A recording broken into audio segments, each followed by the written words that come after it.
Hey, what is up guys? It's your boy Speed here, and today I want to look at the end game of PSG LGD versus Team Secret. I didn't get to catch this game live because it's just too late for me in the night. However, I wake up, I'm like, oh, I want to know what happened between Secret and LGD. I don't go on my phone, I don't go on I just want to watch the game myself. This game was insane. It was insane. I mean, like, the mechanical skill from LGD at the end of this match is ridiculous. And so basically, I just want to look at this and show you guys why individual skill, even though team play is so important, individual mechanical skill, reaction time, spellcasting is so important when it comes to Dota. I also have some ideas on what I think Secret could have done a little bit different. And so yeah, nonetheless, let's hop into it. By the way, guys, if you want to become absolutely broken, well, what you need to do is sign up to the GameLeap website down below right now. The reason why you should do that is because every single day we post a new video there. Content that you simply just will never get on YouTube, we post every single day to the website. It's really top tier stuff. I'm very proud of what I make over there. We also have other creators, many of my great friends who are top tier Dota players, creating guides about different heroes, different roles, different items, skill builds, talent builds, everything you need to know to get to the next rank. So if you feel a little bit lost, you're a little bit stuck, click the link down below. I'll see you guys there. And now let's get into the video. Okay, so the first idea I had that I want to bring up to you guys, it is a little bit of theory, and so maybe it's not as useful as it could be, you know, in terms of your pubs, as theory is often hard to execute. But basically, my idea here is that people should actually, number one, use BKB to siege high ground, and number two, I think Secret could have given Aegis to Gyro this game, and the reason for that is it's much easier for him to siege. The enemy team has one of the best high ground defending lineups in Dota. They have Nightmare, they have ET Stomp, they have Leshrac Shard, which is like top 3 defense spells in the game, I would say, for high ground. They have Monkey King ult, they have Duel, you know, they have a lot of stuff to defend the high ground. You know, just a lot of good choke point spells. And so I think here they ended up taking the Aegis on Ursa, and it made sense. In the moment, it was kind of a panicky situation. They didn't know if a team fight were going to break out. They didn't have time to think it through. But yeah, hindsight being 2020, it would have been much better if Gyro could have had it, because he's got this Pike, right? He's got this Pike build, and so honestly, with this range, he could actually siege. Also on that note, with the BKB usage, what I would like to see from these teams is that they pop BKB just to get tower damage. I honestly think it's the play, because at this point in the game, with their 16k net worth lead, if they pop a BKB and LGD chases, I still think that they can fight. Even if it's Ursa's, even if it's Gyro's, I still think that there's a good chance that if LGD was to run into Secret's vision, if they were to chase them out of the base, there's actually still a pretty solid chance they win the fight with Hawk Vision, a good call down, you know, a solid jump. Because basically at this point in the game, what the fights are going to come down to is whether or not Secret can get a clean jump that can't be counter-initiated. Because basically LGD has the mega save team comp. They have the Shard from Legion, they got Nightmare, they have Stomp, they have, you know, really good counter initiation. And so basically, can they get them out of the base? And so I would have liked to see that this game. I absolutely would have loved to see just some BKB usages. So yeah, I think that's something pro teams should consider, or even pub players should consider when they're this far ahead and they don't want to run high ground. And yeah, I guess last point, I know I'm harping on it a bit, but last little side note, I do understand that they have grip, I do understand that they have duel, but I don't think you want to grip or duel in Aegis. So if they had Aegis and you use the BKB, I think it's generally going to be safe, especially if you're able to siege from relatively far away. Okay, so the first major play that ended up losing this game for Secret was not actually a play by Secret. Even though technically Matamaman does mess up a little bit here, it mostly comes down to Faith Beyond's Ghost Scepter usage. And so, as you can see, basically Matamaman is ready to jump. He's looking for a target. He specifically wants to jump the Legion here and pop BKB and just guarantee the kill. Reason being is if he jumps anyone else, they're going to get Presty attacked and they probably won't die. Now, Faith Beyond understands this. You can see he's specifically itemized for it. He has a Lotus, Spider Legs, and a Ghost Scepter. He is very poor this game. He literally has 200 last hits at minute 50. That is beyond poor.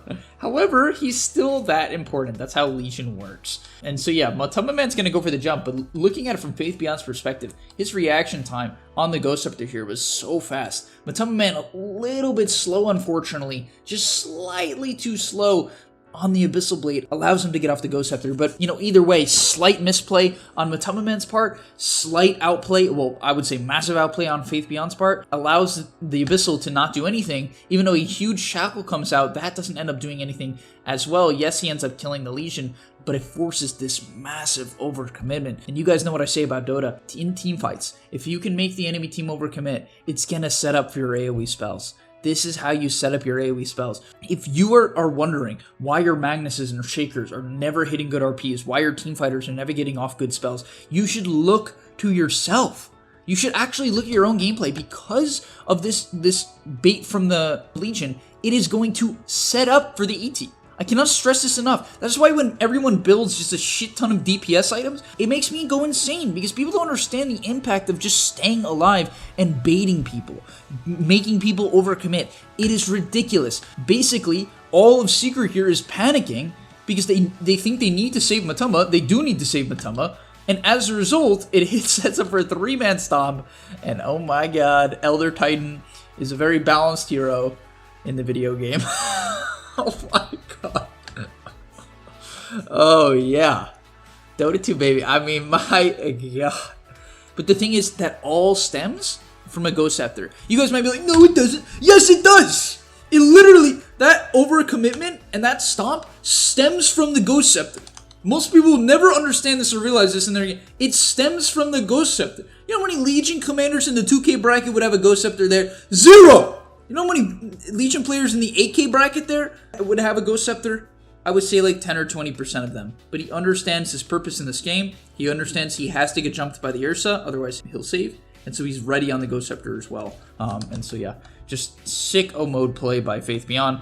And then yeah. Alright, getting to this next high ground push, I kind of just want to like delve into every single little part of it that allows LGD to win this fight. Because I don't know, I know there isn't like a huge necessary fan base or player base looking for this like very specific expertise knowledge, but I also know that there's some people who are like really interested in this stuff. People like, you know, myself. So, all right, let's get into it. Basically, they're going high ground here, okay? And looking at each individual piece, what they want to do is they do want a team fight. They do actually want to fight. The reason why they want to fight is obviously they know that the Ursa diebacked. And so, yeah, they're looking to force the game. They want to end this game. This is not like a get the racks and back situation. Whenever you have this like 52-minute game, you know, any dieback is basically going to cause some sort of an all-in, unless you have like a team comp that simply can't dive. Then maybe you won't, right? Then maybe you're just going to look for the siege. But yeah, first things first, note how they don't instantly dive, okay? Note how they're looking for a gap. What does a gap entail? It entails someone accidentally getting stunned. It entails someone slightly overstepping,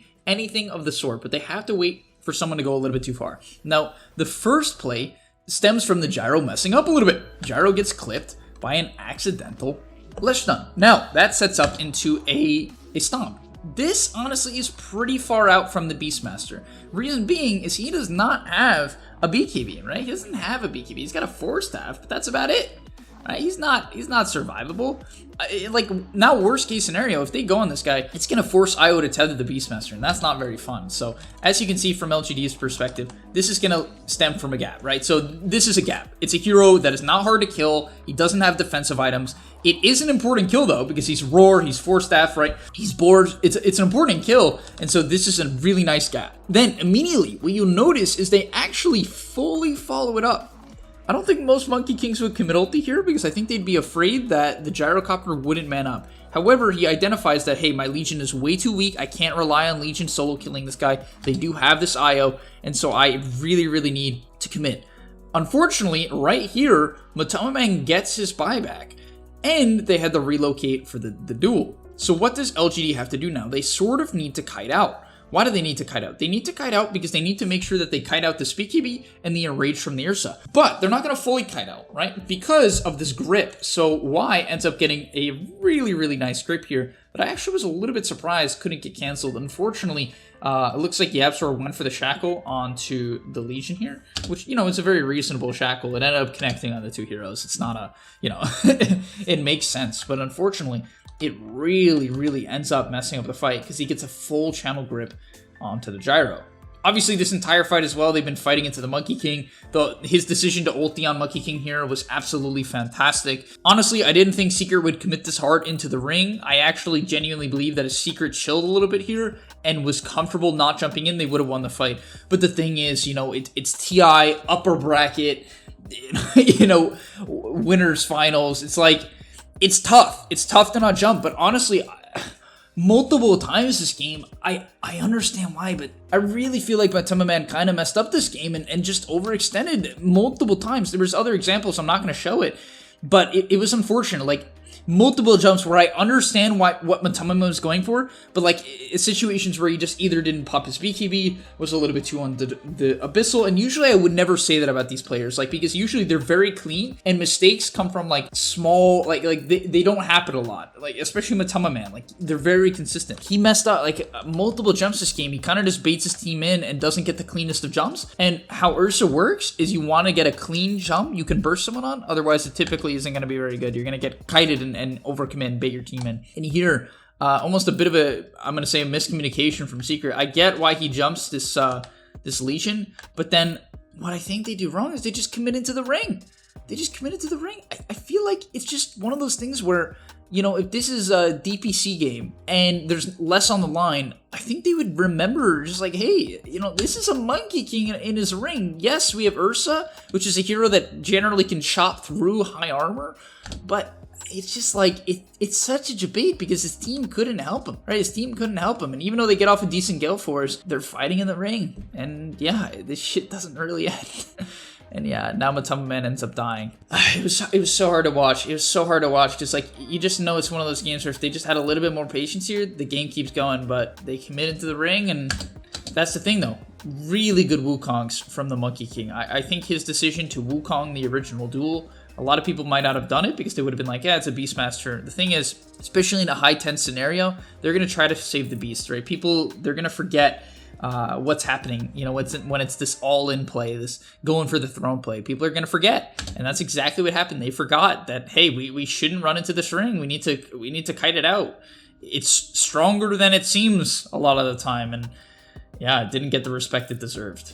And that ends up being GG, but nonetheless, shout out to Secret. Definitely felt like they were the better team in Game 2, but it is what it is. I like their game plan a lot. I thought the IO Ursa is a really good lane. I think Gyro mid is actually incredibly good, and actually a very underrated mid hero. And yeah, nonetheless, I very much am hoping that Secret can make it to the finals. I would love to see a rematch between these two titans. It's been an absolute pleasure, and hopefully you guys are just as excited as I am for tonight's games. Thanks for watching. I'll see you guys in the next one, and I'm out. Peace. And that's all, but remember, before you leave, before you tune out, subscribe to the GameLeap website where we are going to help you get to the next rank. If you're stuck, click the link down below, and I'm out. Peace.